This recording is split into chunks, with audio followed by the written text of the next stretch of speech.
ബുള്ളുമോൻ്റെ glass ഒന്ന് മാറുകയാണ്.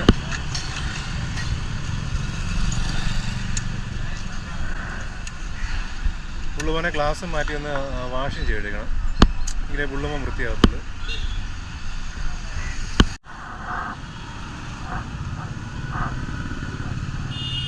അപ്പോൾ നമ്മുടെ ബുള്ളുമോൻ്റെ കണ്ണും കാര്യങ്ങളൊക്കെ റെഡിയാക്കി. ഈ സംഭവം ചെറിയൊരു സ്ക്രാച്ച് ഉള്ളതിനുണ്ട്.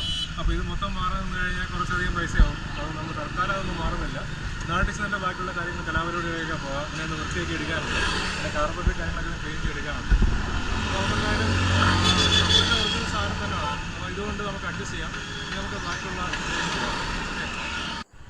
അങ്ങനെ ബുള്ളുവിൻ്റെ ഗ്ലാസ്സൊക്കെ മാറി. അപ്പോൾ ഇത് നമ്മളിപ്പം പാസ് ചെയ്തുകൊണ്ടിരിക്കുന്നത് ഗുവാഹട്ടി, പ്രോപ്പർ ഗുവാഹട്ടി സിറ്റിയാണ്. അപ്പോൾ ഇവിടെ നമുക്ക് കുറേ പാർക്കുകളും അതുപോലെ 1-2 അമ്പലങ്ങൾ, ഒരു റോപ്പ് വേ, അങ്ങനെയൊക്കെയുള്ള കുറച്ചധികം കാര്യങ്ങളുണ്ട് നമുക്കിവിടെ എക്സ്പ്ലോർ ചെയ്യാനായിട്ട്. അങ്ങനെ നമ്മൾ ഗ്ലാസ്സൊക്കെ മാറ്റിയതിന് ശേഷം ഇപ്പം നമ്മൾ പോകുന്നത് റോപ്പ് വേയിലേക്കാണ്. അപ്പോൾ ഇതിലെ ആണ് വഴി എന്നാണ് കാണിച്ചത്. വളരെ തൊട്ടടുത്തായിട്ടാണ് കാണിക്കുന്നത്. എന്തായാലും നമുക്ക് റോപ്പ് വേയിൽ പോകണം. അപ്പോൾ അതുവഴി നമുക്ക് ബ്രഹ്മപുത്ര നദി ക്രോസ് ചെയ്യാനായിട്ട് പറ്റും. അതുപോലെ തന്നെ ആ ഐലൻഡിൽ ഒരു അമ്പലമുണ്ട്. അമ്പലം എപ്പോഴും ഓപ്പൺ ആണ്, അപ്പോൾ നമുക്ക് എപ്പോൾ വേണമെങ്കിലും ചെല്ലാം. അങ്ങനെ അപ്പോൾ ഇതാണ് ഇന്നത്തെ നമ്മളുടെ പ്ലാൻ. അതിനുശേഷം നമുക്ക് തിരിച്ച് പിന്നെ മറ്റൊരു അമ്പലത്തിൽ പോകാനുണ്ട്. പിന്നെ അതുപോലെ തന്നെ നമുക്ക് റൂമിൽ ചെന്നിട്ട് കുറച്ചധികം പണികൾ ഉണ്ട്. അപ്പോൾ ഇതാണ് ഇന്നത്തെ നമ്മളുടെ പ്ലാൻ എന്ന് പറയുന്നത്. അപ്പോൾ ഇതൊക്കെ ഒരു മാർക്കറ്റ് ഏരിയയാണ് ഈ സംഭവം. അതുപോലെ തന്നെ ഇവിടെ ഹൈക്കോർട്ടും കാര്യങ്ങളും ഒക്കെ ഉണ്ട്. അങ്ങനെ അത്യാവശ്യം നല്ല എൻഗേജ്ഡായിട്ട് നിൽക്കുന്ന ഒരു ഏരിയയാണ്. അങ്ങനെ ഞങ്ങൾ വേണ്ട റോപ്പ് വേയുടെ അടുത്തെത്തി. അറിയാൻ വയ്യ, ദിവസം പോലും അറിയത്തില്ല. എന്തായാലും വന്നപ്പോഴത്തേക്ക് റോപ്പ് വേ ക്ലോസ് ആണ്. ആ റോപ്പ് വേയിൽ കയറി നമ്മളുടെ ഇത് കാണണമെന്നായിരുന്നു ആഗ്രഹം. നടന്നില്ല. നമ്മുടെ അവിടെ ചെറിയൊരു അമ്പലമുണ്ട്, അതിനകത്തുള്ള ഐലൻഡില്ലേ, ഐലൻഡിൽ അമ്പലമുണ്ട്. അമ്പലത്തോട്ട് പോകാം. ഉമാകാന്ത ടെമ്പിൾ കൊണ്ടുപോകേണ്ടി വരും. അങ്ങനെ റോപ്പ് വേയിൽ കൂടി ബ്രഹ്മപുത്ര നദിയെ ഒന്നുകൂടി ക്രോസ് ചെയ്യണം എന്നുള്ള ആഗ്രഹം നമ്മുടെ വേസ്റ്റ് ആയിരിക്കുകയാണ്. അതുകൊണ്ട് പകരം നമ്മുടെ കരിമ്പിൻ ജ്യൂസ് അടിച്ചിട്ട് ഇവിടെ അടുത്തൊരു ഉമാനന്ദ ടെമ്പിൾ എന്ന് പറയുന്ന ടെമ്പിളുണ്ട്. ആ ടെമ്പിളിൽ പോകാൻ തൊള്ളാവാടാ കണ്ണു കൊള്ളാവോ? ഇതിവിടെ മീശയൊക്കെ ഉണ്ടല്ലോ. മധുരം കുറവല്ലേ?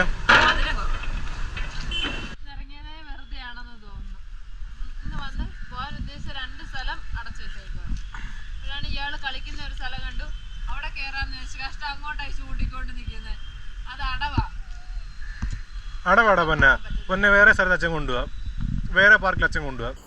അങ്ങനെ ആദ്യത്തെ 2 അറ്റംപ്റ്റും ഫ്ലോപ്പ് ആയതിനു ശേഷം ഞങ്ങൾ ഇതേണ്ട ഇപ്പം ഉമാ മഹേശ്വർ ടെമ്പിളിലേക്ക് വരികയാണ്. അപ്പോൾ അവിടെ ഫെറി സർവീസ് ഉണ്ട്. ഗവൺമെൻറ്റിൻ്റെ ഫെറി സർവീസും ഉണ്ട്, അതുപോലെ തന്നെ പ്രൈവറ്റ് ആയിട്ടുള്ളതും ഉണ്ട്.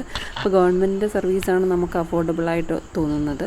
അപ്പോൾ അതിനൊരു നിശ്ചിത ടൈമുണ്ട്. അപ്പോൾ ആ ടൈമിനുള്ളിൽ പോയിട്ട് വന്നാൽ മാത്രമേ നമുക്ക് ഗവൺമെൻറ്റിൻ്റെ ഫെറി സർവീസ് കിട്ടത്തുള്ളൂ. ഈ ഒരു അമ്പലത്തിൻ്റെ പ്രത്യേകത എന്ന് പറഞ്ഞാൽ ഇവിടെ ശിവനെയാണ് ആരാധിക്കുന്നത്. അപ്പോൾ ഇത് ബ്രഹ്മപുത്ര നദിയിൽ ചുറ്റപ്പെട്ട് കിടക്കുന്ന ഒരു ഐലൻഡിലാണ് ഈ അമ്പലം എന്ന് പറയുന്നത്. ആ ഐലൻഡിനെ പീക്കോക്ക് ഐലൻഡ് എന്നാണ് പറയുന്നത്. അപ്പം ശിവരാത്രിയാണ് ഇവിടുത്തെ ഉത്സവം. അപ്പോൾ ശിവരാത്രി ടൈമിലൊക്കെ ഭയങ്കര റഷും കാര്യങ്ങളും ഒക്കെയാണ്. എന്നിരുന്നാലും ഇപ്പം അത്യാവശ്യം ടൂറിസ്റ്റുകളും ഒക്കെ ഉണ്ട്. അപ്പം നമുക്ക് ടിക്കറ്റിൻ്റെയും ബാക്കി കാര്യങ്ങളിലേക്ക് പോകാം. എൻട്രി ടിക്കറ്റ് എന്ന് പറയുന്നത്, അപ്പം ഇത് നമ്മുടെ ആസാം ഗവൺമെൻറ്റാണ്. അതുകൊണ്ടാണ് 40, 80 രൂപ, ഒരാൾക്ക് 40 രൂപ പോയിട്ട് തിരിച്ചു വരാൻ. മറ്റേ പ്രൈവറ്റുകാർ പറയുന്നത് 200 രൂപയാണ് ഒരാൾക്ക് പോയി കറങ്ങേണ്ടി വരാൻ. അപ്പോൾ ഇത് ഗവൺമെൻറ്റിൻ്റെ സർവീസ് ഉണ്ട്. 40 രൂപയ്ക്ക് നമുക്ക് പോയി തിരിച്ചു വരാം. നമുക്ക് റോപ്പിലൂടെ ക്രോസ് ചെയ്യാൻ പറ്റിയില്ല എങ്കിലും നമുക്ക് ഫെറിയിൽ കൂടി ക്രോസ് ചെയ്യാം. നമ്മളിപ്പോൾ നിൽക്കുന്നത് ബ്രഹ്മപുത്ര നദിയിലെ ഒരു ഫെറിയിലാണ്. അപ്പോൾ ഈ ഫെറിയിൽ വന്നു കഴിഞ്ഞാൽ നമുക്കിവിടെ ബാക്കിൽ ഒരു ചെറിയ ഐലൻഡ് ഉണ്ട്, പീക്കോക്ക് ഐലൻഡ് എന്ന് പറയാം. അപ്പം നമ്മൾ മജുലി പോയിരുന്നു. ലോകത്തെ ഏറ്റവും വലിയ നദീജനമുള്ള ദ്വീപാണ് മജുലി ദ്വീപ്. അപ്പോൾ ഈ പീക്കോക്ക് ദ്വീപിൻ്റെ പ്രത്യേകതയുണ്ട്. ലോകത്തെ ഏറ്റവും ചെറിയ ഇൻഹാബിറ്റഡ് ഐലൻഡാണ് പീക്കോക്ക് ഐലൻഡ്. ഈ ഐലൻഡിൽ ഒരു ചെറിയ ക്ഷേത്രമുണ്ട്, അതാണ് ഉമാ മഹേശ്വർ ടെമ്പിൾ എന്ന് പറയുന്നത്. അപ്പോൾ ഈ ടെമ്പിൾ ഗുപ്ത പീരീഡായിട്ടുള്ള ഒരു ചെറിയ ടെമ്പിളായിരുന്നു. പിന്നീട് അത് പലപ്പോഴായിട്ട് പുനർനിർമ്മിച്ചു. 1997 ഒരു എർത്ത് അത് പൂർണ്ണമായിട്ട് നശിപ്പിക്കപ്പെട്ടു. പിന്നീട് ഇപ്പോഴത് റീബിൽഡ് ചെയ്തിട്ടുണ്ട്. അപ്പോൾ അങ്ങനെ ഇതുമായിട്ട് ബന്ധപ്പെട്ടിട്ടുള്ള കൾട്ടുമായിട്ട് ബന്ധപ്പെട്ടിട്ടുള്ള ഒരു ക്ഷേത്രമാണ് ഉമാനന്ദ ടെമ്പിൾ എന്ന് പറയുന്നത്, ഇന്നത്തെ ടെമ്പിൾ എന്ന് പറയുന്നത്. അപ്പോൾ ആ ടെമ്പിളിലേക്ക് പോകാനുള്ള ഫെറിയിലാണ് നമ്മളിപ്പോൾ നിൽക്കുന്നത്. 30 രൂപയ്ക്ക് നമ്മുടെ ഇവിടെ നിന്ന് ഫെറിയിൽ കൂടി മാത്രമേ നമുക്ക് അക്സസ് ഉള്ളൂ, അല്ലെങ്കിൽ റോപ്പ് വേ കയറണം. പക്ഷേ നമുക്കിപ്പോൾ റോപ്പ് വേ ക്ലോസ് ആയതുകൊണ്ട് നമുക്ക് പോകാൻ പറ്റില്ല. അപ്പോൾ നമുക്ക് ആകെയുള്ള ഫെറിയാണ്. ഇപ്പോൾ ആസാം ഗവൺമെൻറ് ഫെറി സർവീസ് ആണെങ്കിൽ 40 രൂപയ്ക്ക് ഒരു വ്യക്തിക്ക് ക്ഷേത്രത്തിൽ പോയിട്ട് തിരിച്ചിടാനൊക്കെ പറ്റും. അപ്പം നമുക്ക് ബ്രഹ്മപുത്ര നദിയിൽ കൂടി ക്രോസ് ചെയ്യണമെന്നുള്ള ആഗ്രഹം ഇവിടെ സഫലീകരിക്കുകയാണ്. നമ്മുടെ ക്രൂയിസല്ല ഫെറിയിൽ കൂടി സാക്ഷാത്കരിക്കുകയാണ്. അപ്പോൾ നമുക്ക് നമ്മുടെ ഉമാനന്ദ ടെമ്പിളിലേക്ക് പോയി അവിടുത്തെ കാഴ്ചകളും കാണാം.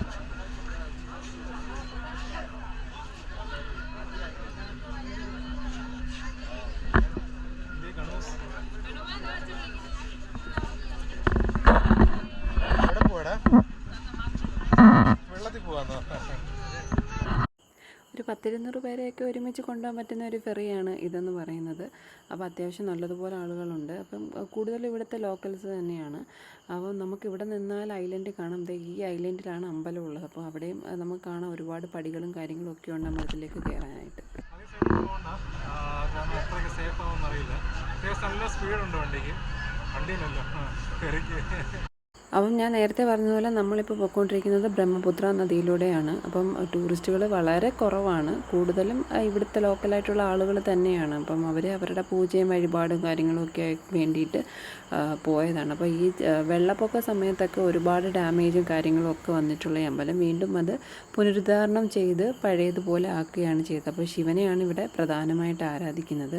അപ്പോൾ ഞാൻ പറഞ്ഞില്ലേ, നല്ലതുപോലെ നല്ല ഒരു എമൗണ്ട് ഓഫ് പീപ്പിളിനെ ഓക്കുപ്പൈ ചെയ്യുന്ന രീതിയിലാണ് ഈ ഫെറി. കാരണം ഞാൻ ഇത്രയും വലിയ ഫെറി, ഇപ്പോൾ കൊച്ചിയിലൊക്കെ ആയാലും ഫെറിയിൽ കയറിയിട്ടുണ്ടെങ്കിൽ ഇത്രയും ആളുകൾ തിങ്ങി നിറഞ്ഞിങ്ങനെ പോകുന്ന ഫെറി ഞാൻ ആദ്യമായിട്ടാണ് കയറുന്നത്. അപ്പോൾ ഇവിടെ നിന്ന് നമുക്ക് ഐലൻഡ് നല്ലതുപോലെ വിസിബിളായി. ഒരു 10-20 മിനിറ്റത്തെ ദൈർഘ്യമേ ഉള്ളൂ. നമ്മൾ പെട്ടെന്ന് തന്നെ വേണ്ട ഇതാണ് ഐലൻഡ് എന്ന് പറയുന്നത്. അപ്പോൾ ഒരു ഫെറി നമ്മൾ ചെല്ലുമ്പോഴത്തേന് ആ ഫെറി അവിടുന്ന് തിരികെ നമ്മൾ കയറിയ പോർട്ടിലേക്ക് പോകും. അപ്പം ഒരു കാര്യമുണ്ട്, ഈ വന്ന ഫെറിയിൽ തന്നെ വേണം നമുക്ക് എന്ത് ചെയ്യാൻ, നമുക്ക് തിരിച്ചും പോകാനായിട്ട്. അപ്പോൾ ആ ഒരു 10-20 മിനിറ്റാണ് നമുക്ക് കിട്ടുന്നത്. അതിനുള്ളിൽ അവിടെ പോയി തൊഴുത് നമുക്ക് കാണേണ്ട കാഴ്ചകളൊക്കെ കണ്ടതിന് ശേഷം നമുക്ക് തിരിച്ചു വരേണ്ടതുണ്ട്. അപ്പോൾ ഇതാണ് നമുക്ക് കയറേണ്ടുന്ന, അതായത് നമ്മുടെ പോർട്ടിൽ നിന്നുള്ള പ്രധാന എൻട്രൻസ് എന്ന് പറയുന്നത്. ഇനി ഇതിന് ശേഷം ഇതുപോലെ കുത്തനെയുള്ള സ്റ്റെപ്പുകൾ കെട്ടിയിട്ടിരിക്കുകയാണ്. നമുക്ക് മുകളിലാണ് അമ്പലം എന്ന് പറയുന്നത്. അപ്പോൾ ഈ ധൃതി പിടിച്ച് പോകുന്നതിൻ്റെ കാരണം ഞാൻ നേരത്തെ പറഞ്ഞല്ലോ, നമ്മൾ ഈ വന്ന ഫെറിയിൽ തന്നെ വേണം നമുക്ക് തിരിച്ചു പോകാനായിട്ട്. ഇവിടെ കുറച്ച് ഭാഗമൊക്കെ കൺസ്ട്രക്ഷനും കാര്യങ്ങളൊക്കെ നടക്കുകയാണ്. കാരണം ഞാൻ നേരത്തെ പറഞ്ഞതുപോലെ വെള്ളപ്പൊക്കം വളരെയധികമായിട്ട് ബാധിക്കുന്ന ഒരു പ്രദേശമാണ് ഇതെന്ന് പറയുന്നത്. ഞങ്ങൾ ധൃതി വെക്കുന്നതിൻ്റെ കാരണം നമുക്ക് ഈ ഫെറിയിൽ തന്നെ തിരിച്ചു പോകണം, ഇല്ലെങ്കിൽ നമ്മളിവിടെ പെട്ടുപോകും. നമ്മളുടെ ടൈമിലൊന്നും പിന്നെ നടക്കത്തില്ല. അപ്പം നല്ല ചൂടുണ്ട്. നോർമൽ നമ്മളുടെ കേരളത്തിലെ ക്ലൈമറ്റ് തന്നെ. 2:20 2:45 നമ്മളിപ്പോൾ ഈ വന്ന ഫെറി റിട്ടേൺ ചെയ്യും. അപ്പം നമുക്ക് തൊഴുതിട്ട് ആ ഫെറിക്കകത്ത് തന്നെ പോകണം. അതുകൊണ്ടാണ് ഈ റഷ്. പിന്നെ 3 മണി 3:30 ഉണ്ടാവും. കാരണം നമുക്ക് അടുത്ത മന്തിൽ പോകേണ്ടതുള്ളത് കൊണ്ടാണ് സ്റ്റെപ്പ് നടന്നാണ് ഈ വരുന്നത്. അണയ്ക്കുന്ന മറ്റേ പരശുറാംകുണ്ടി പോയതുപോലെ.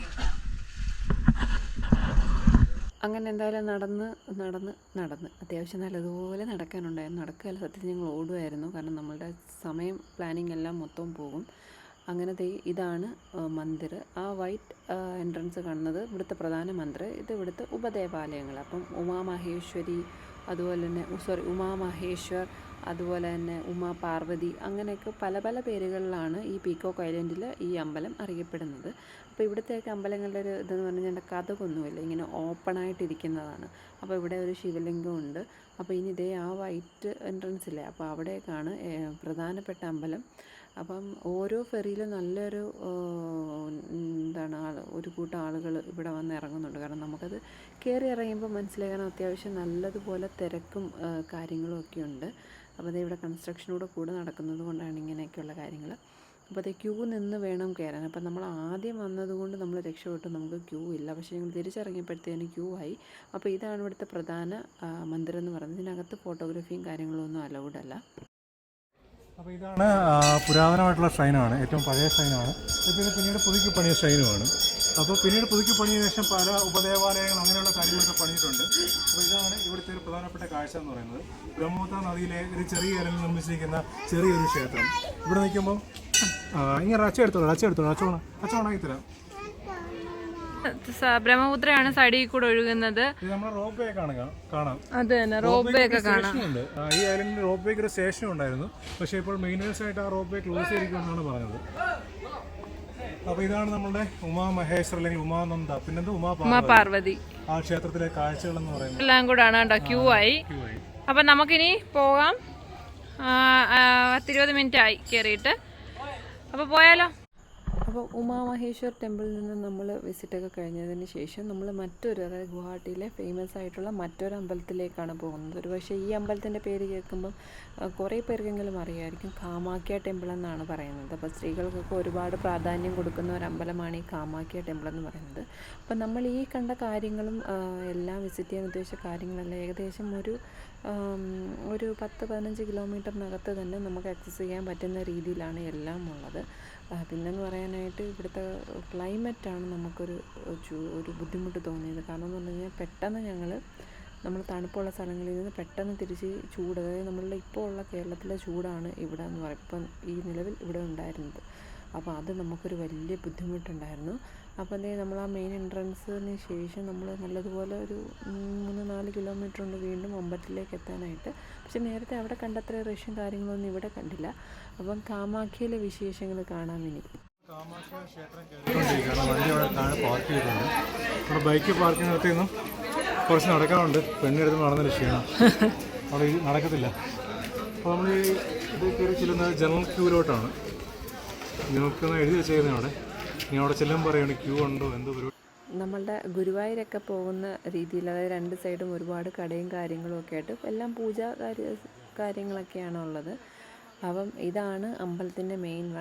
നമുക്ക് ഗോപുരം കാണാം. അപ്പോൾ ഇനി നമുക്ക് അമ്പലത്തിൻ്റെ ഉൾവശത്തിലേക്ക് കയറാം. കാമാഖ്യ ദേവി ക്ഷേത്രം ഇന്ത്യയിലെ ഏറ്റവും പ്രധാനപ്പെട്ട 51 ശക്തിപീഠങ്ങളിൽ ഒന്നാണ് നമ്മുടെ കാമാഖ്യ ക്ഷേത്രം.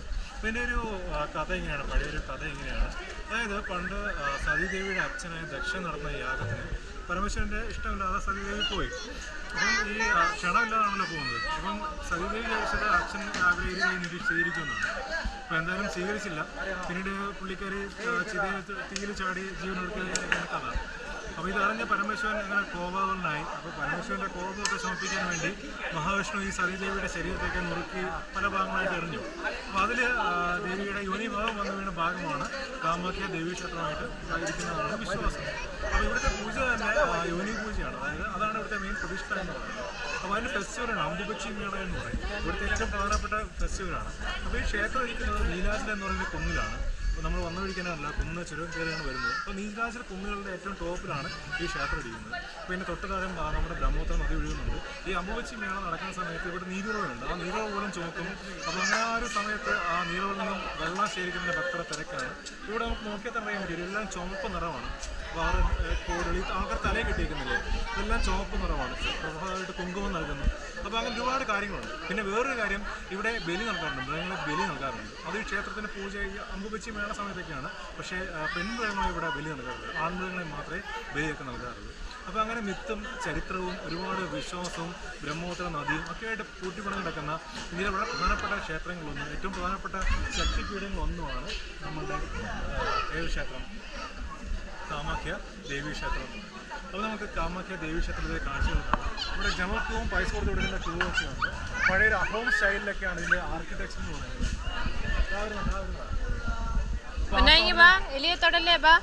ആസാമിലെ ട്രഡീഷണൽ ആയിട്ടുള്ള രീതിയാണ് അഹോം സ്റ്റൈൽ എന്ന് പറയുന്നത്. ആ ഒരു ടെമ്പിളിൻ്റെ സ്ട്രക്ചർ നോക്കിയാൽ ഏറ്റവും വലിയ ടെമ്പിൾ ആ ഒരു മെയിൻ സ്ട്രക്ചറിനകത്തുണ്ടാവും. പിന്നീട് ചെറിയ സ്ട്രക്ചറുകളാണ്. അപ്പോൾ ഇതിനകത്ത് ഓരോന്നിലും ഈ സബ് ഡയറ്റീസ് ഉണ്ട്, മറ്റ് ഉപപ്രതിഷ്ഠകളൊക്കെ ഉണ്ട്. അപ്പോൾ അങ്ങനെ ആ ഒരു രീതിയിലാണ് ഈ ഒരു ടെമ്പിളിൻ്റെ ഒരു രൂപകൽപ്പന എന്ന് പറയുന്നത്. അപ്പോൾ എന്തായാലും ആ ടെമ്പിളിൻ്റെ ആർക്കിടെക്ചറും അതിൻ്റെ ഉൾഭാഗമൊക്കെ ഒന്ന് കണ്ടിട്ടൊക്കെ വരാം. എന്നാ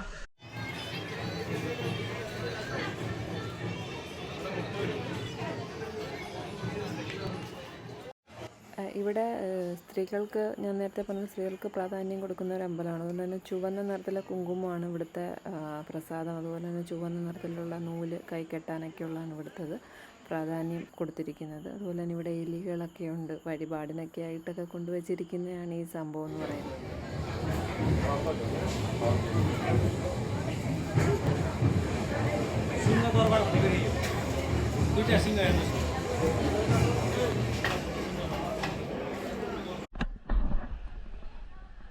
അകത്ത് നല്ല തിരക്കുണ്ട്. ഇതാണ് ആ അഹോം സ്ട്രക്ചർ എന്ന് പറയുന്ന സ്റ്റൈലിലുള്ള ബിൽഡിങ്ങിൻ്റെ ഒരു സ്ട്രക്ചർ എന്ന് പറയുന്നത്. ഇതിൻ്റെ ചെറിയ രൂപങ്ങളൊക്കെ നമുക്ക് താഴെയുള്ള ചെറിയ ക്ഷേത്രങ്ങളിലേക്ക് കാണാൻ പറ്റും, സിംഗിൾ സ്ട്രക്ചർ ഉള്ളത്. അവിടെ ഉപദേവതകളൊക്കെ കുറവാണ്, ഇവിടേക്ക് ഉപദേവതകൾ കൂടുതലുള്ളതുകൊണ്ടാണ്. ഇത് ശക്തി ആരാധനയായിട്ട് ബന്ധപ്പെട്ടുള്ള ഒരുപാട് സ്ത്രീ ദേവികൾ അവരുടെയൊക്കെ പ്രതിഷ്ഠകളും മറ്റുമൊക്കെ ഉണ്ട്. അതുകൊണ്ടാണ് സബ് ഡയറ്റീസ് ഇവിടെ കൂടുതലുണ്ട്.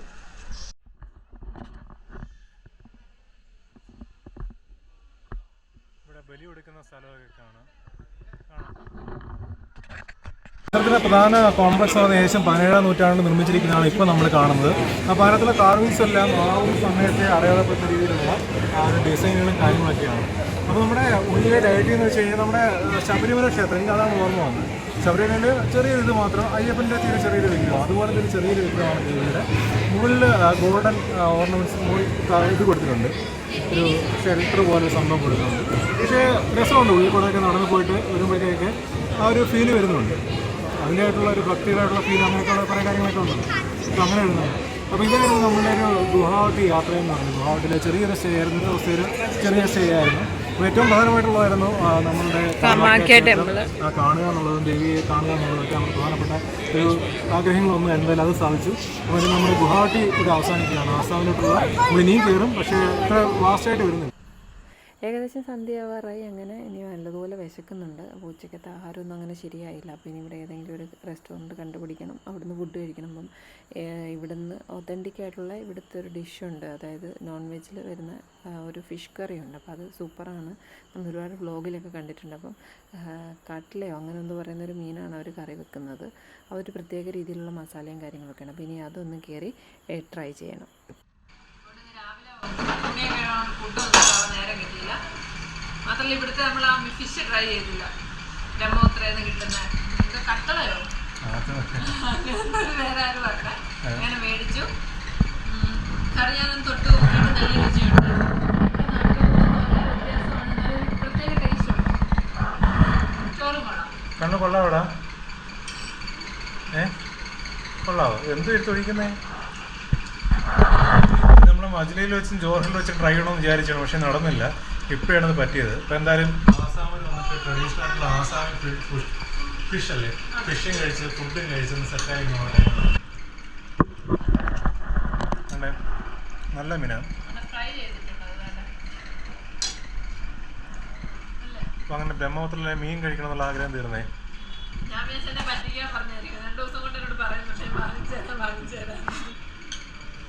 സംഭവം കൊള്ളാം, വേറൊരു ടേസ്റ്റ്.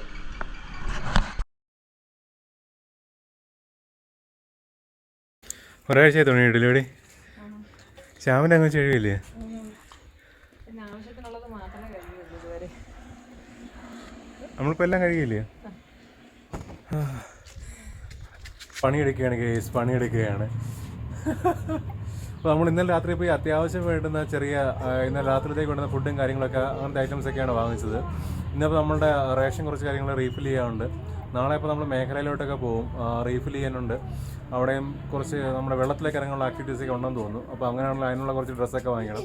അപ്പോൾ അങ്ങനെയുള്ള ആക്ടിവിറ്റീസാണ് ഇന്നത്തെ നമ്മുടെ പ്രധാനമായിട്ടുള്ളത്. എന്ത് വടിയാണ് പോകുന്നേ? ഇവിടെ എന്തോ നടക്കുന്നതെന്ന് നോക്കാൻ വന്നേ കേട്ടോ.